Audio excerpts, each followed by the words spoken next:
Well, welcome to our May webinar on being prepared and how it increases resilience. I am Linda Nelson. I am the Icor president, and I'll be presenting to you today as we talk about how to be prepared and really what that looks like is how it impacts an organization's resilience overall.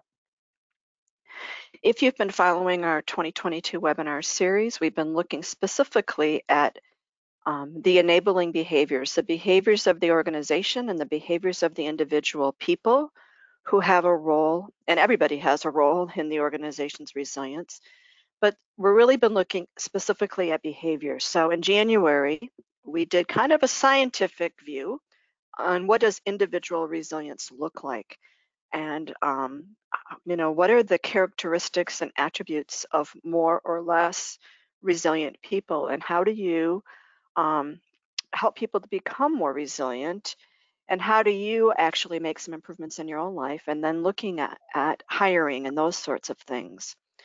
In February, we looked at the characteristics and attributes of people who were more agile and adaptive, and what that means from the individual all the way up to the ecosystem where the organization operates, the whole environment, kind of outside the organization, as well as the leaders, the teams, and the organization itself, and how it can be more agile and adaptive as well.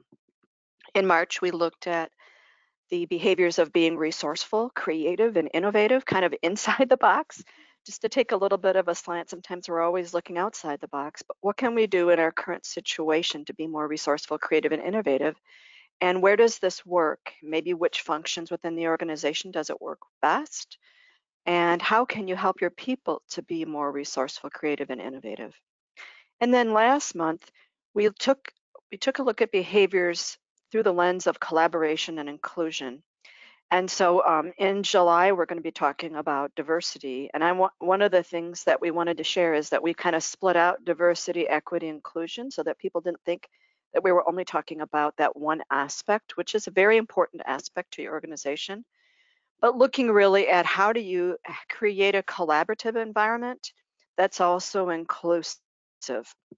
And how do you as a person collaborate with your peers at work and with your other team members and other teams?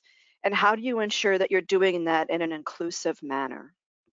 So if you haven't seen these, you can view them on our YouTube channel, or also they're also in our members only library.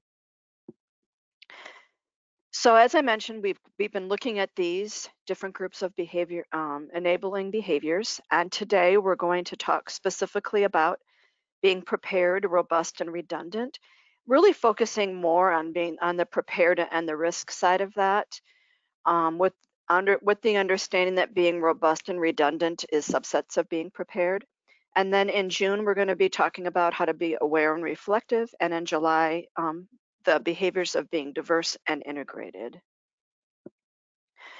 So today we have three objectives that we're trying to meet. I hope to be able to share with you the importance of advanced planning and having robust systems and including spare capacity. And then the biggest piece that we're going to focus on is using that systems approach that will help you to increase your effectiveness at being prepared and managing risk. And then we're going to conclude with trying to have an understanding of how your people's predisposition to risk impacts your organization's risk culture itself. And so one of the things I see when I was looking at some of the people that had signed up for this webinar is I feel like I'm preaching to the choir in some manner, meaning that most of you that are attending today have a background in business continuity or crisis management, or maybe you're on the IT side with disaster recovery, or some of those general aspects about managing risk if you're not in the risk department itself. And so what I'm challenging you today here is to broaden your scope of or maybe the lens that you view risk in, and looking at how we can make that a broader approach and make it a systems approach.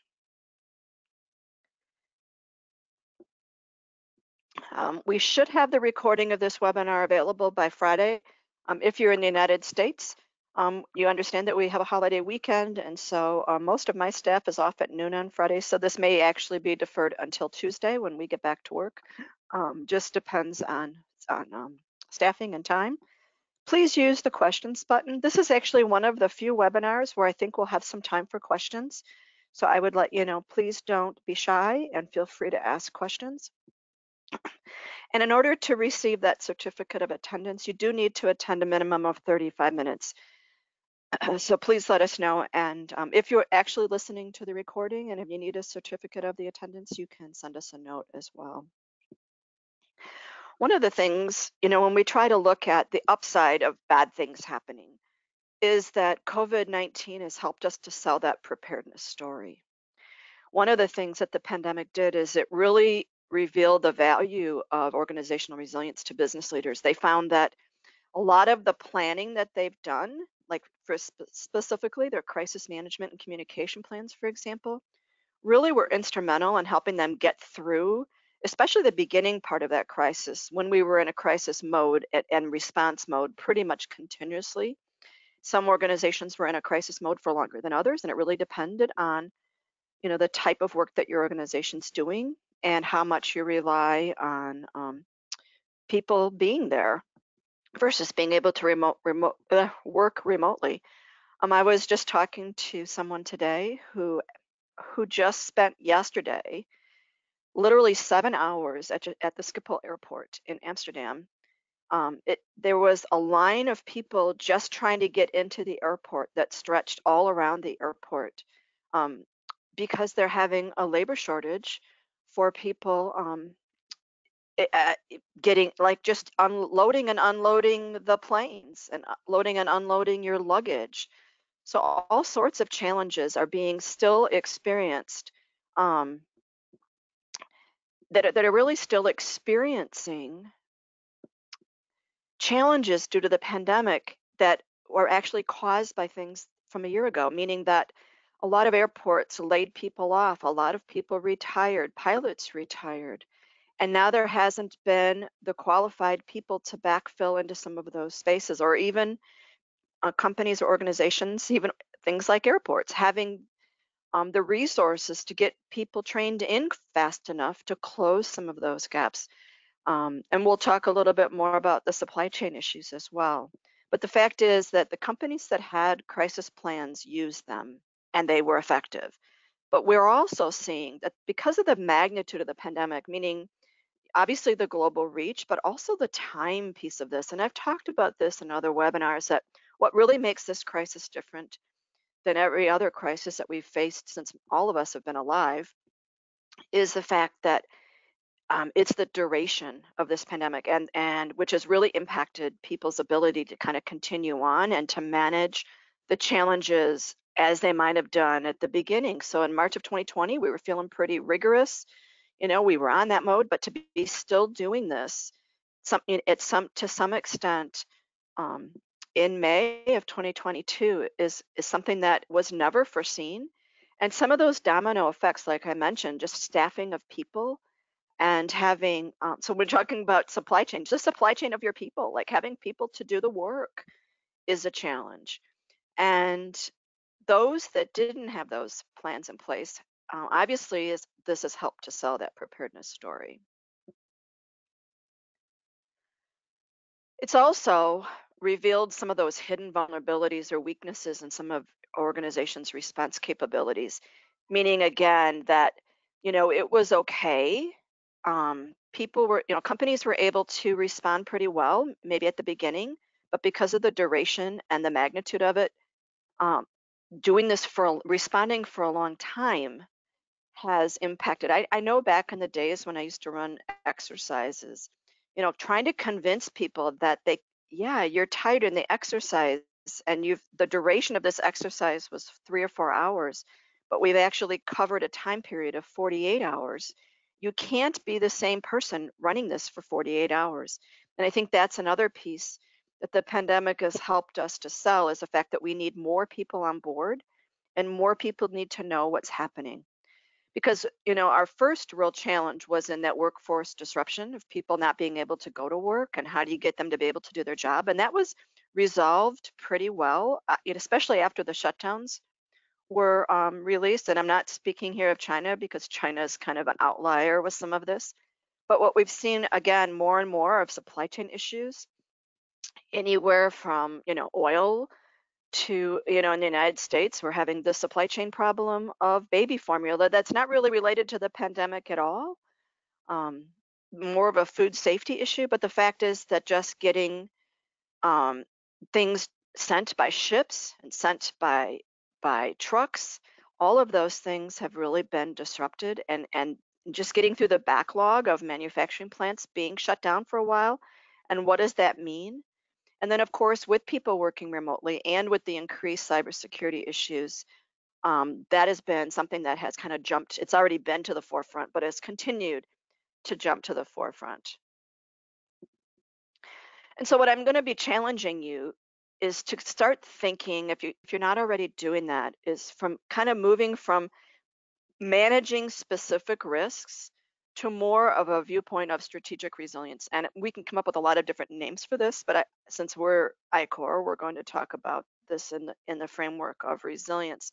And for most companies, and hopefully not yours, because that's why you're on the call, because you have this already, you've been hired to work on this. But for the fact is that many to most companies are really focusing on well-defined risks. Like if you're in a hurricane zone, that's what you focus on, and you should be focusing on it. It's important, but you should also be looking at other types of risks. So looking at weather-related risks specifically, looking at cyber-related risks specifically, and of course looking at financial risks specifically. We should be looking at all of those, but we should also be looking at a broader scale. And so what I'm challenging you to do is to become more strategic in how you look at risk. And this is something that I think, enterprise risk management, that's what its goal was to look at broader, but also getting risk out of the risk department and those supporting departments and functions that support risk, to be looking at risk as part of every decision that you make and every strategy that you put forward. And so moving from risk as an incident to being risk as part of how you operate and how you can manage that as you move forward. I do think the guy there with the superhero thing is pretty fantastic. And so, as we like to say, the time to be prepared is now. Well, that time has been well past. Companies have been, again, like how can companies not look at everything that's been happening and all the unrest and uncertainty that we've had and not be engaged in how to be more prepared? Because we know that the types and number of risks, as well as the potential for significant disruption, continues to grow. And this is made more difficult by the dynamic pace of change. And so it's making disruptions harder to predict. We're not getting as much time either. And so this means, of course, that all organizations need to plan for the unexpected and strengthen their response capabilities, in addition to looking at the long-term forecasting and making this a strategic capability as well. So I just have a couple of definitions that what we're talking about here, and I'm pretty certain that you already know these definitions, but we need to be prepared. So there needs to be intentional actions to work out the details of your plan of action in advance of it being needed. So we need to have plans, we need to have procedures, and the organization itself can demonstrate that it's prepared by being able to respond quickly to mitigate adverse impacts of incidents on its systems. You're going to hear me talk a lot about systems today, as well as to accelerate your recovery so that you can be back to a quote normal or a better normal as quickly as possible.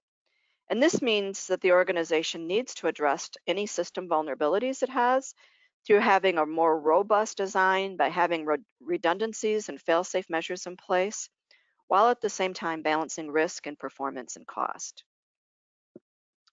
I consider being robust kind of a subset of being prepared, but a lot of times when you're in the technology space or if you're in the equipment space, you'll hear the word robust and robust systems as a way to look at the construction and the physical assets that they have and making sure that that equipment itself is able to withstand the impacts of incidents without significant damage or loss of function.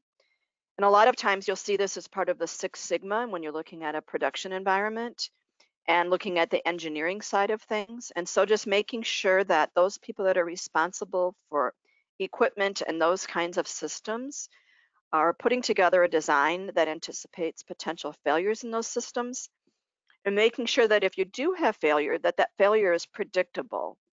And there's a whole thing with data center equipment, for example, predictive analytics, where you actually have data that helps you to predict when a piece of equipment is likely to fail, so that you can either put those corrections in place or actually replace the equipment before it does fail.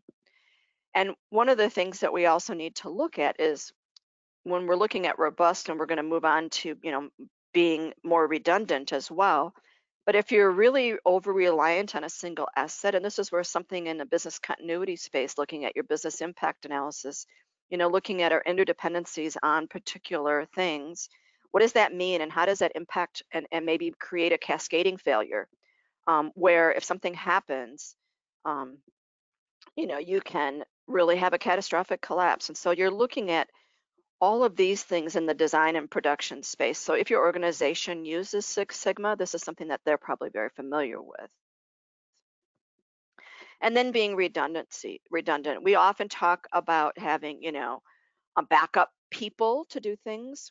We also talk about specifically in the data space, making sure that you've got multiple ways to save your data and multiple ways to access your data, that you've got multiple ways for electricity to come into your building, for example, that you've got UPS systems to back up your supplies and that kind of thing.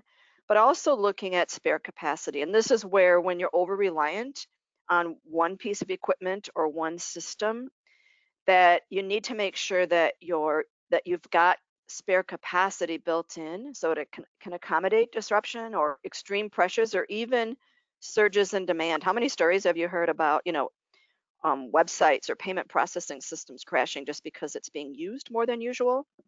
And so when we're looking at diversity, and this is why we really kept diversity and equity and inclusion separate. When we're looking at diversity in this respect, we're looking at multiple ways to achieve a given need or to fulfill a particular function. So making sure that the idea of redundancy and spare capacity and diversity all goes together. But we also know that redundancies can be very expensive. And so here is where they need to be very intentional and cost effective, and have some sort of prioritization, so that you're not really being impacted by the fact that because you weren't redundant, or you built your redundancies in because you don't have a good design. So here's where we're going back to the connection between being um, robust would help you then with your redundancy efforts. And so we just want to make sure that you're not being redundant because your design isn't very effective. So what I wanted to bring to your attention is really Icor's organizational resilience model, which is really tied to the outputs of ISO 22316, organizational resilience principles and attributes. And I wanted to let you know, by the way, we're working on a new standard on the strategy and policy behind organizational resilience. So this will come out probably end of 2023. So it's still a little more than a year away. We're just putting the first draft together. But I'm excited to see some of the work that's happening with that.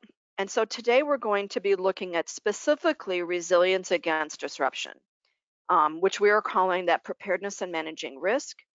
And this is, ironically, this is an area that I sometimes don't focus on very much in a lot of the work that Icor does, because that seems to be the focus when we say, oh, organizations are resilient because we have a risk management program or we have a business continuity program.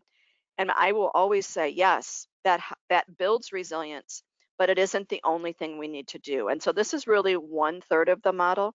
And when we look at measuring organizational resilience in companies, it ends up actually being 1/5 of the model. So we're not minimizing it, but today we're focusing on it, and we want to talk about its role and place within the organization. So we know that organizational resilience is enhanced when the organization intentionally manages risk and prepares for the unexpected. And to do that, we need to look at how we manage resources, how we manage change, and how we manage risk. And if you've listened to any of the other webinars that we've been doing over the past years, we are more and more talking about the fact that if you don't manage change, now you have a new risk in place. Really, that managing change is an enabler. And if you don't manage change, now it becomes a risk to you. Same thing with managing resources. And so you need to have a coordinated approach that ensures the alignment of your systems that manage risk and minimizes those silos. And this is the problem that we have. And you've heard me talk about silos in the past. The larger your organization or the more complex your organization, the more silos you're going to have, and the harder it is to align your systems. But if it's at the forefront of what you're doing and you're constantly working at it, you can minimize that, because otherwise we've got barriers between your different business functions, even those functions that have the same purpose of managing risk. So kind of the output of effectively managing your resources is that you've developed and you've allocated resources. And when we talk about resources, we're talking about people, your premises, your processes, your technology, your finance and information. And you're doing that to address vulnerabilities. And you're also providing the ability to adapt to changing circumstances, which means that top management must routinely review the suitability and availability and allocation of its resources, really taking into account the impact of any changes that you have. And this is where the managing change piece is, of course, tied again to managing resources, because your resources need to be adequate and available when needed. If using my example today of supply chain, our resources have not been adequate. Many of your organizations have seen a disruption. One of my friends works in food safety, and there's a shortage of gums, and there's a shortage and it all ties back to I'll just say, in the United States with quotes, the supposed meat shortage. But the fact is that this has created a shortage, so that with the gums, a lot of candies um, have been not able to be produced at the same levels, and so they're having to go out and get new suppliers, and then trying to maintain the requirements for food safety. Again, what we've seen with the formula situation in the United States, it's really not so easy to throw together formula, because not only do you have food safety issues to deal with, but you've got certain parts of the products that goes into that formula that aren't available in the same manner that they were before the pandemic. So we have different issues to deal with. So when we talk about managing change, we need the organization to intentionally develop the ability to identify and respond to change, and to do that in a flexible manner. And this might mean modifying and redeploying your capabilities, like, looking at your teams. Are your teams permanent, or can people move from team to team depending on what's happening in your company? What kinds of arrangements do you have in place to meet and manage change?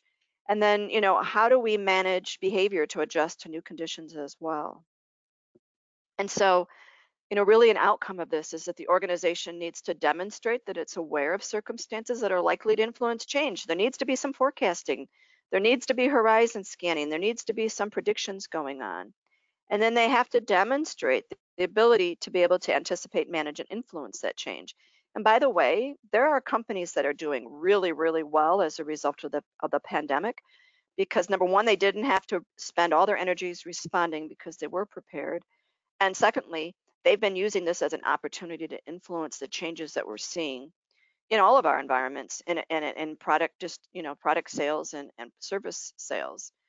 And so you need to have systems in place to help you anticipate, plan, and respond to those changes, and then make sure that they're sufficiently robust and effective.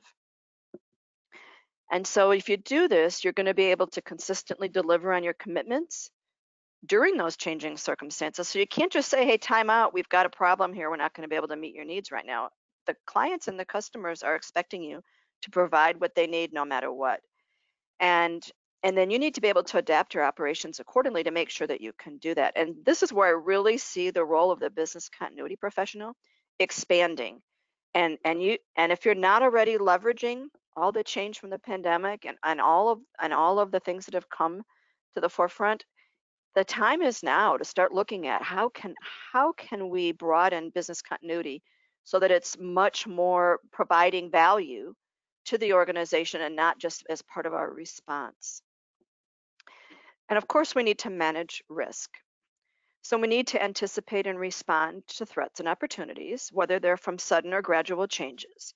And I hear this, we use in this word or these terms, internal and external context. And this really just means, and I have to apologize, I'm having terrible allergies today.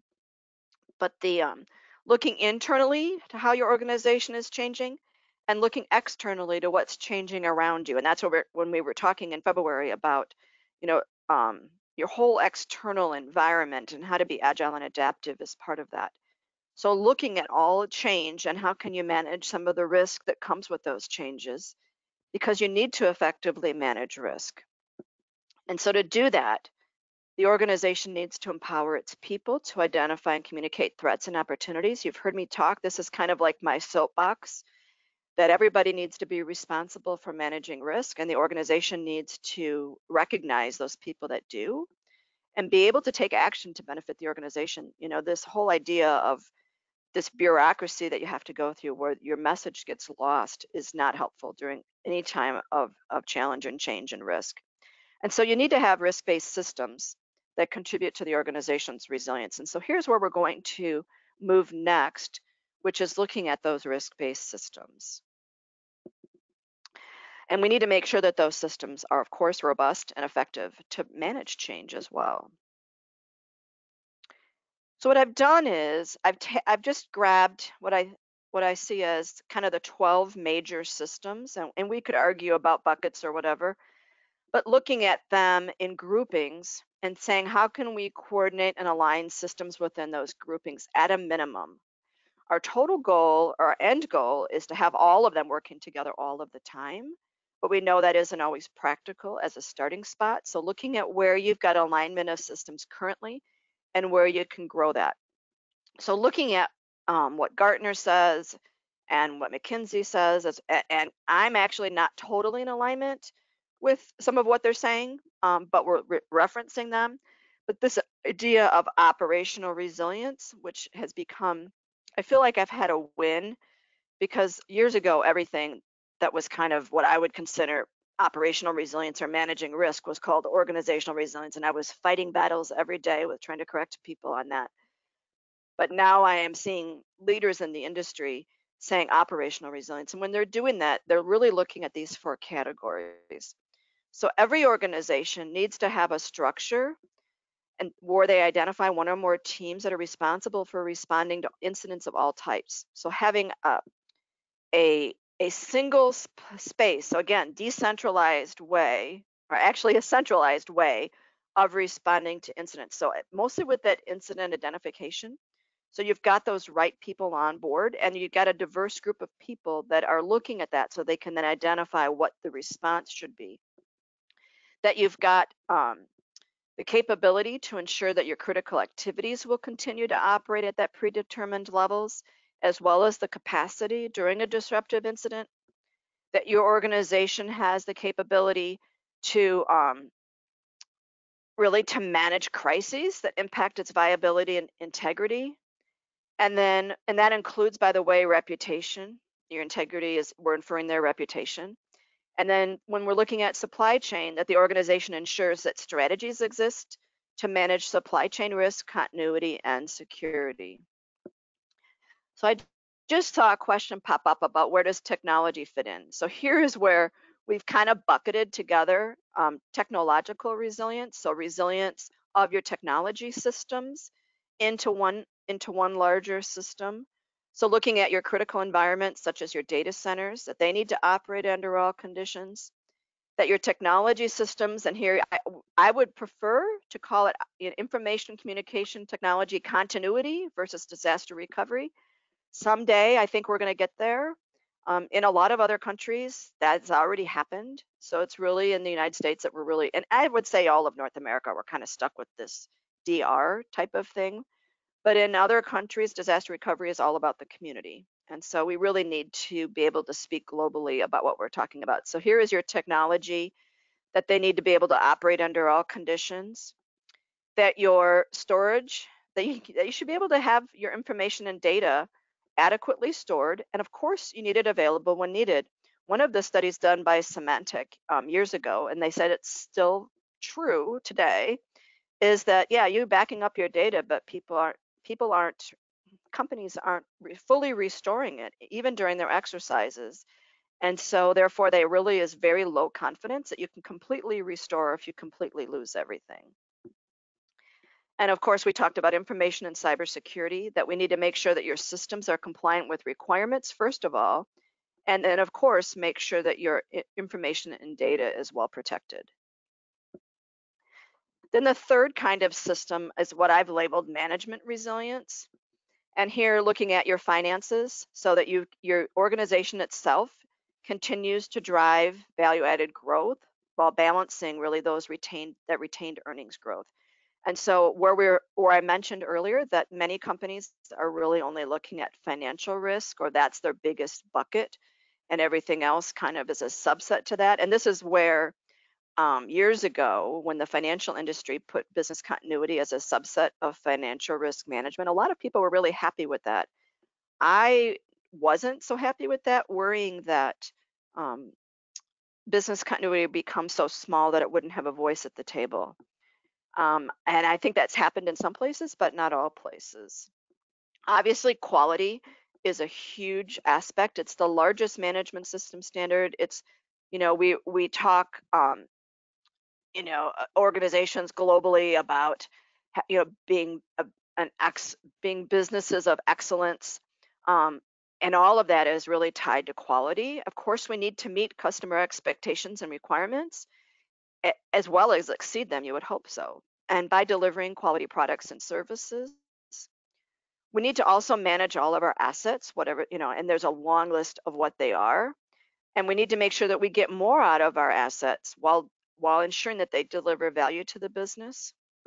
And of course, we need to be able to attract and develop talent, and I would say retain talent as well, because without your people, none of these other things can happen.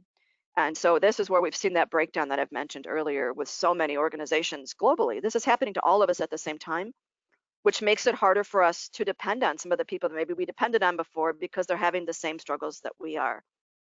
But talent is a huge thing it's a scarce resource right now because at least in North America, most people are employed and people have changed jobs. And so we've got a lot of uncertainty, even just amongst talent, and getting people to fill some of those gaps that we have in meeting our needs to run our businesses. And so we've looked at the operational resilience, the technological resilience, and what I'm calling here the management resilience, and in grabbing kind of those 12 buckets and dividing them into 3 smaller systems. And so as part of that, I'm not going to go in very deeply into systems theory, but I want to talk about systems theory as it relates to preparedness and managing risk, because we are talking about the importance of systems. So it's really, the whole definition is it's the interdisciplinary study of systems. So looking at how different groups are interrelated, how they're interdependent, and it doesn't matter whether they're natural or human made. But we really can look at how each system is kind of tied and expressed by space and time. It can be influenced by its environment, whatever that environment is, whether it's internal to the organization or external to the organization. It's often defined by structure and purpose and expressed through, what we might call different business functions. But I want the main takeaway from this is I want you to consider that a system most often is more than the sum of its parts. So when we take 3 systems and we do 1 + 1 + 1, we get something that's greater than 3. And this is kind of when the magic happens, is when we start moving our different functions into systems, we become much more efficient and effective. And so the theory itself seeks to explain and develop hypotheses around, how do we end up with 5 when we only had 1 + 1 + 1? And so what we're getting is something that you can't get out of any one single system, but you're getting now because you've combined those systems. And this is often described as emergent behavior. We also know that because systems are intertwined, that changing one part of a system may affect the other parts. And sometimes we're hoping it's possible to predict what some of those changes and patterns of behavior will emerge. And so we want systems that can learn and adapt, and therefore that the growth and the degree of adaptation really depends a lot of times about how well that system is engaged with its environment. So again, we need our systems talking to each other. We need to get at things as unsiloed as possible. And we also know that some systems support others. So if we have, if we don't maintain one system, it's going to create failure in another system. And so we really need to understand the relationship between the parts.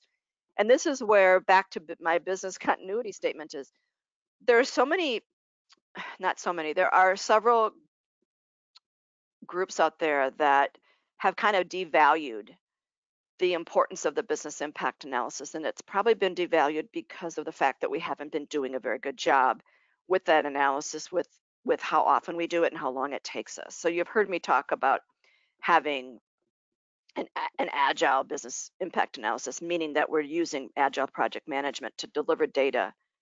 But if we can really focus on broadening our scope of that business impact analysis, so that it's, whether you call it a needs analysis, whatever you want to call it, so that it's including other systems, and we're looking at how these systems themselves interrelate and are interdependent on each other.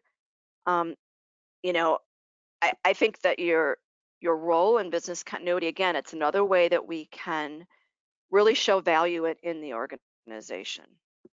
And so one of the things, though, that we have to be cautious of, we know that people generally make decisions regarding complex situations in which that relationship between a decision, the action, and its outcome are really part of a more complicated system.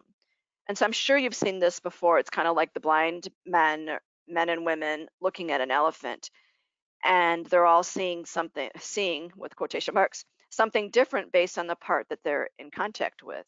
And so the natural instinct of people when you have a difficult situation is kind of to break it apart into separate pieces and then focus on those individual parts, and analyze them one by one. And I can tell you that this is how I approach every single problem, is I break it into its parts and I start solving. This is something that I now become more and more aware of, that I need to be cognizant that this can be a dangerous thing, because it can be effective. It's a very effective approach. However, if it means that you're missing the relationship between the parts, that means you're also missing the essential part of the problem. And you're going to miss really seeing what the real problem is at hand, just like they're seeing a tree or a snake versus the elephant itself. And so this is where, yes, taking things apart and looking at them individually has value. It gives us something that we can do. Everybody has their responsibility to solve that part of the problem, but we have to be careful that we're missing seeing the whole picture. So as we look at different systems, these are just some international standards that are considered to be management system standards that look at the coordination and alignment of systems themselves. And these tend to be the ones that talk about being risk-based. So you'll notice on here that asset management is included. It is an international standard on management systems, but it's not considered, quote, risk-based.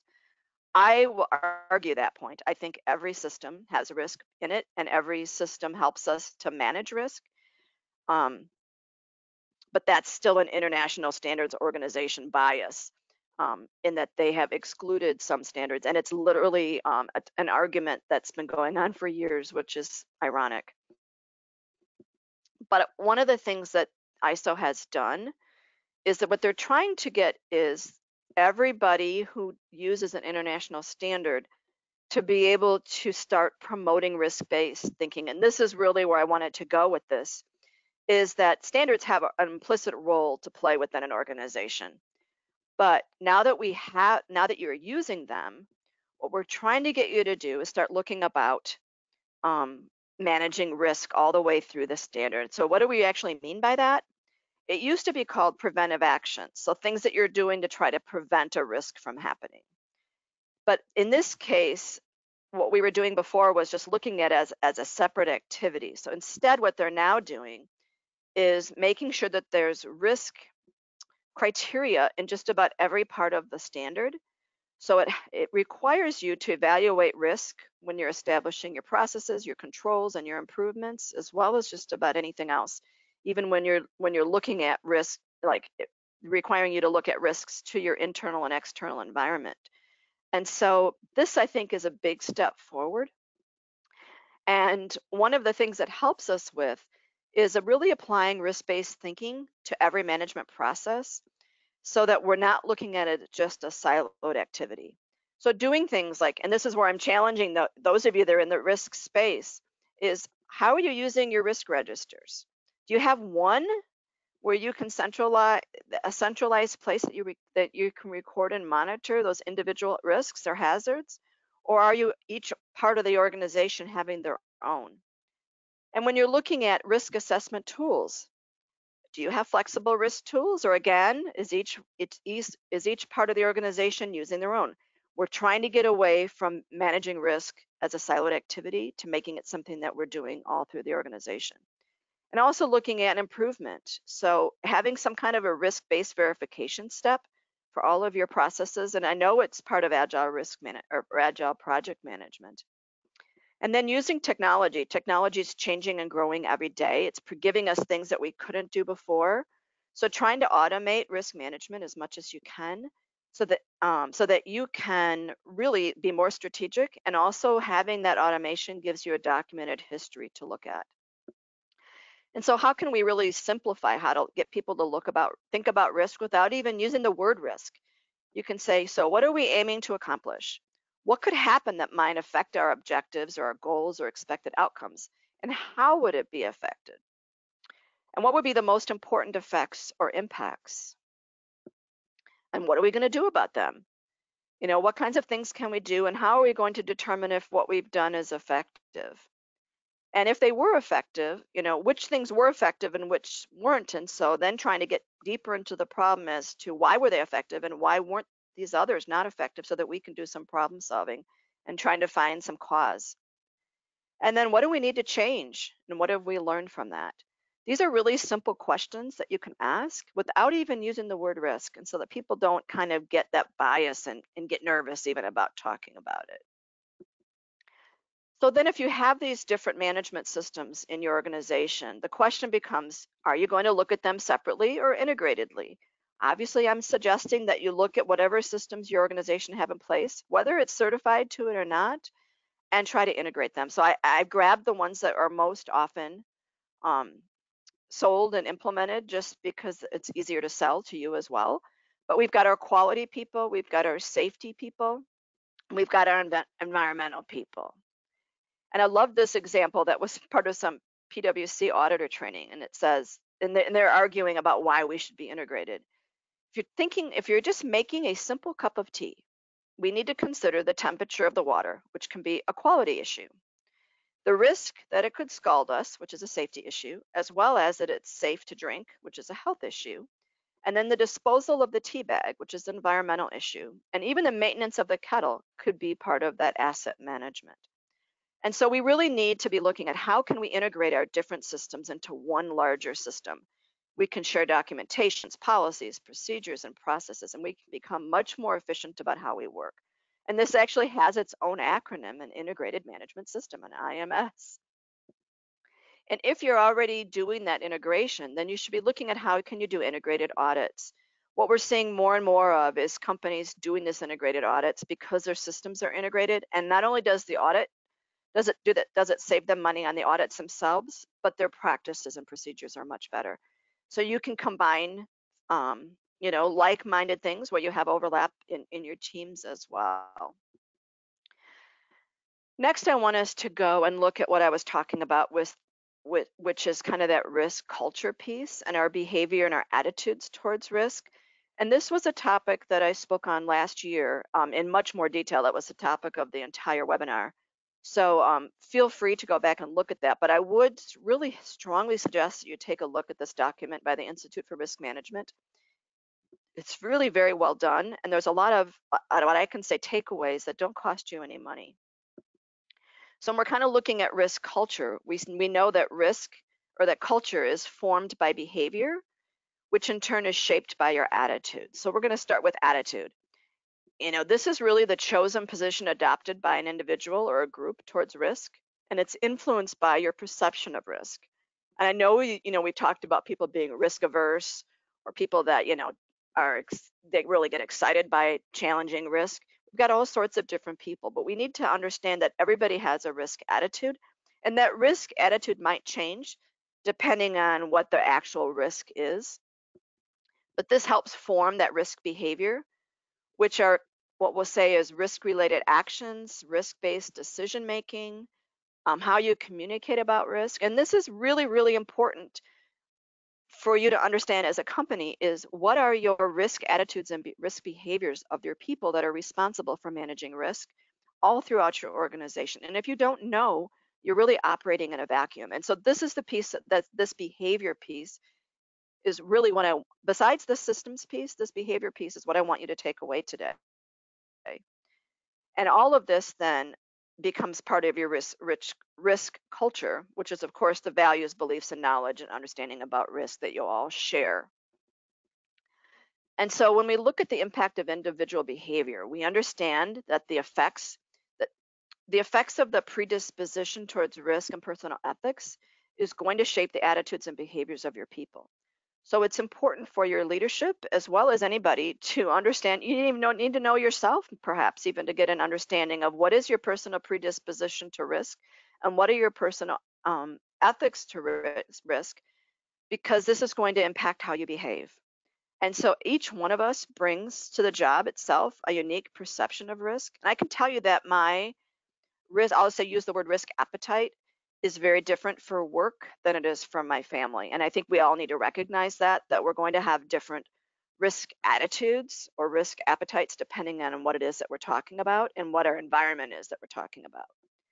But it is our individual predisposition to risk is going to contribute to our ethics, as well as how we behave and make decisions at work.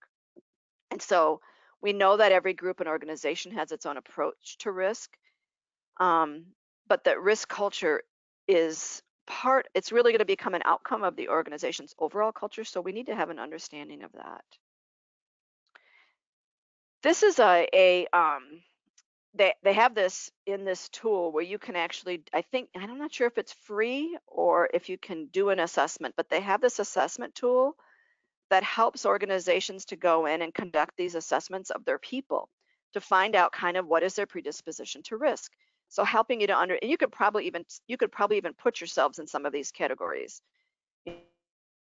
Are you more spontaneous, or are you more systematic in how you look at things? Do you challenge convention, or are you more compliant? Do you tend to be more cautious and pessimistic, or more optimistic? Do you tend to be more anxious or fearless? And so what we need to understand is that these individual differences become part of our personality, and personality is generally more difficult to change than behaviors. But even understanding our predisposition will help us then to sometimes modify our behaviors. Like if you're really risk averse, you might need to confront that and try to put that into buckets of where it's important for you to be risk averse and where it's important for you to be more open to talking and looking at risk. But we do know that your risk type and the people that you hire and their risk types are going to have that pervasive and persistent influence on the organization itself. So this is an outcome of a study done by one company. And on the left, we have their board and executive team is fairly well distributed, but they're much more carefree and I would say composed, which I guess you'd like your executive team to be composed. Where your internal audit is much more across the top, where you're seeing it intense and prudent and deliberate and maybe more composed. And I would guess that if I was hiring an internal auditor, I would want them to be not very adventurous or spontaneous. I guess I would like them to be sort of conservative, perhaps. But when you're looking at your marketing and public relations people, they're tending to be, again, more spontaneous, carefree, adventurous, and composed, where your HR people tend to be more on the left, a little bit more wary, somewhat intense, but then combining that with spontaneous and carefree. But what I also want you to think about is diversity. Okay? Diversity. Meaning that if I was part of the leadership team I would want to have a diverse set of leaders so that we have each one of those characteristics or risk types represented by the board, meaning that I don't want everybody to be adventurous and carefree and spontaneous on my board, because now I'm going to be very concerned about the fact that they may take a lot more risks than if they were more deliberate and prudent and wary. But we need people on both sides. We need people to be wary and prudent and deliberate in how they look at risk, and balance that with the people that are more spontaneous and carefree and adventurous. And so here is where you'd like to see, perhaps depending on what the function itself is, kind of people more in one place or the other, like in internal audit or finance. But I would hope in your leadership teams that you'd be very diversified in what you're doing, and even within your marketing and PR people. So this is something that I think it's really important for people to understand about themselves, and what does that look like in our distribution, because this can help inform hiring and professional development as well. I'm just going to briefly go through some of this because we did talk about it last year, but looking at risk culture, the leadership needs to set the tone at the top. We need to look at how do we make decisions, how is risk governed, and how do we determine our competencies. And the colors, the blue means that these things are going to have a greater impact on the sociability of your risk, and the, I don't know, the burgundy, hot pink, whatever it is, has a greater impact on your solidarity. So that tone at the top, we need our leaders to set clear and consistent expectations. We need them to role model risk management thinking and actively discuss tolerance to risk issues. It needs to be talked about, needs to be transparent. And when there's something bad that happens, the senior management needs to actively seek out information about those risk events, and making sure that people who are open and honest about what's happened or what could happen are rewarded for that thinking instead of hiding it, which is really a huge risk in itself. When we're looking at governance, the management needs to be very clear about accountability for managing business risks, meaning that it's the responsibility of each and every one of us, not just the risk department. And therefore, as an outcome of that, making sure that your role descriptions and target includes risk accountabilities that are relevant to the work that you're doing. And making sure that you're very transparent. We need to make sure that risk information is communicated in a timely manner to everyone, and that risk events are seen as an opportunity to learn. We also need to be able to make decisions, and so leaders need to seek out risk information to be able to support the decisions that they're making. And this business willingness to take on risk needs to also be understood and communicated, so people understand what kinds of risks are we willing to take and what kinds are we not. Kind of going back to that risk appetite that's going to vary depending on what it is that your organization is doing. And making sure that your performance management is linked to decision making, and that leaders are supportive of those actively seeking to understand and manage risks. Again, this is the reward side of this. And of course, you need to make sure that you've got the right resources that you need. So we're going back to having adequate resources to manage change and manage risk. And we need to be able to really challenge that our risks are being managed. Ask the question, do we have adequate resources to manage the identified risks that we have? And do we have the right skills in place? Do we have champions across the organization to help everybody understand how to manage risk? And do we have training programs in place for everyone, even just to raise their awareness about what could happen and how it might impact their part of the organization, and what their role is? Even if it's as simple as, I always use this because as a former teacher, um, sometimes the administration, we had a fire drill. Everybody would leave the building except the administrators. And it's like, hold on, you need to make sure that everybody understands their role. And the fact is, if your main role is to do whatever somebody tells you in an evacuation, then that's what it is. But I think we can go broader than that. So when we look at what are some failures in connecting risk systems, so trying to look at, all right, we've got risk systems in place, but we've got risk culture failures. And so when we look at an attitude, for example, a failure is when you've got a denial of your current organization issues or risks, or you've got overconfidence and a lack of an open kind of decision-making process. We're all fine. We're all great. We don't need to worry about it. We bought a tool to do that kind of attitude. When you're looking at your risk response, where you've got any sort of detachment, or we've seen over and over again how a slow response is a source of not just risk culture failures, but a failure in managing that incident because you've just taken too long to make a decision.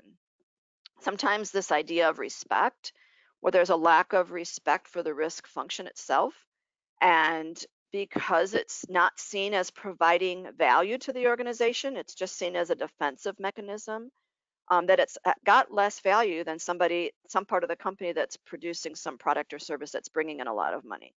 So this is where this idea that risk needs to be everywhere in the organization and perceived by everywhere. And again, I really think this is where enterprise risk management was trying to go, and it did that in some places, but it hasn't done it in others. So we need to continue talking about it, whether you call it operational resilience or operational risk management, whatever you want to call it.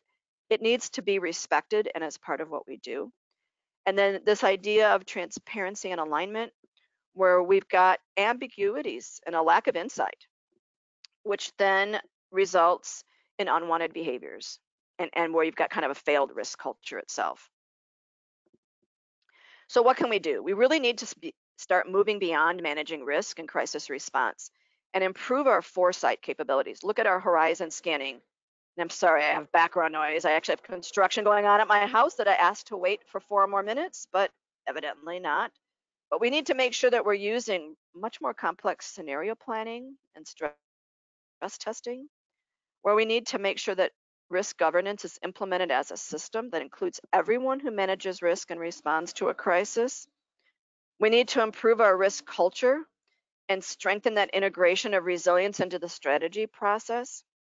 And then enable any digital solution you can find, whether it's advanced analytics, AI, predictive maintenance, your cyber strategies, and looking at the fact that we need to support health and well-being of a remote workforce. And even when our people are coming back to work, we need to continue to support their health and well-being. It's another outcome of the pandemic that's been a good one. We need to move beyond being reactive, kind of a second line of defense approach to uncertainty, move away from that narrow focus where we're just looking at risk controls, governance, and reporting, to that longer term strategic view of the total environment and how managing risk is part of that, and moving towards, building resilience into the organization's long-term strategic decision making to develop those cross-functional capabilities, get everyone a seat at the table.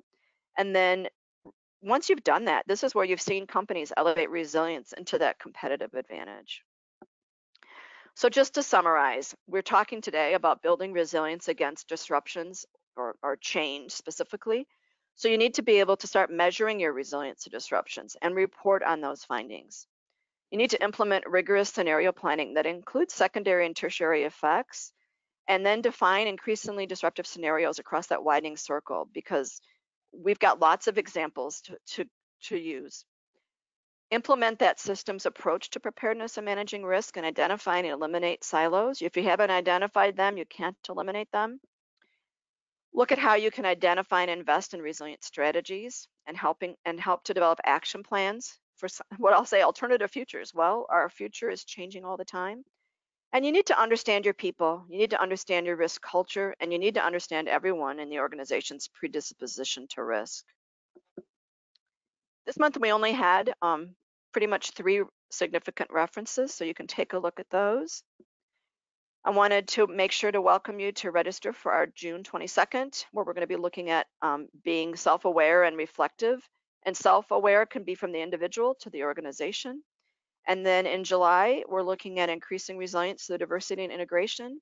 And just the last 5 months of the year, wanting to challenge you to share with us what you'd like to learn more about. We are taking a look at everything that's been shared, and we very much appreciate it. We do sell, we're a nonprofit, but we do sell education, and we teach you about what leaders of the organizational resilience strategy needs to know. And we offer this program via live online or via e-learning, as well as private courses for companies. And just to take the courses as well as earn the certification.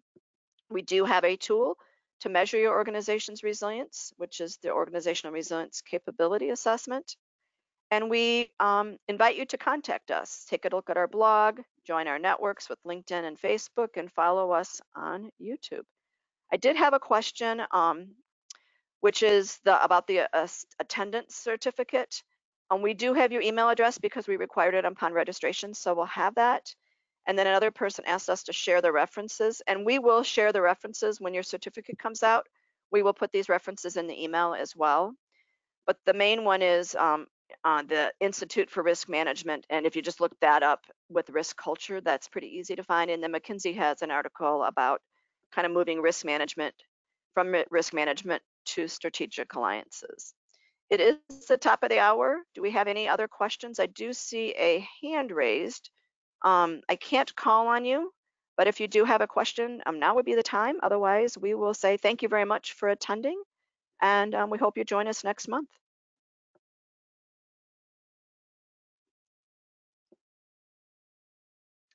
The PowerPoint itself is not shared, but you can view it again on our webinar page as well as on our YouTube page in the next few days. Thank you, everyone, and have a great week.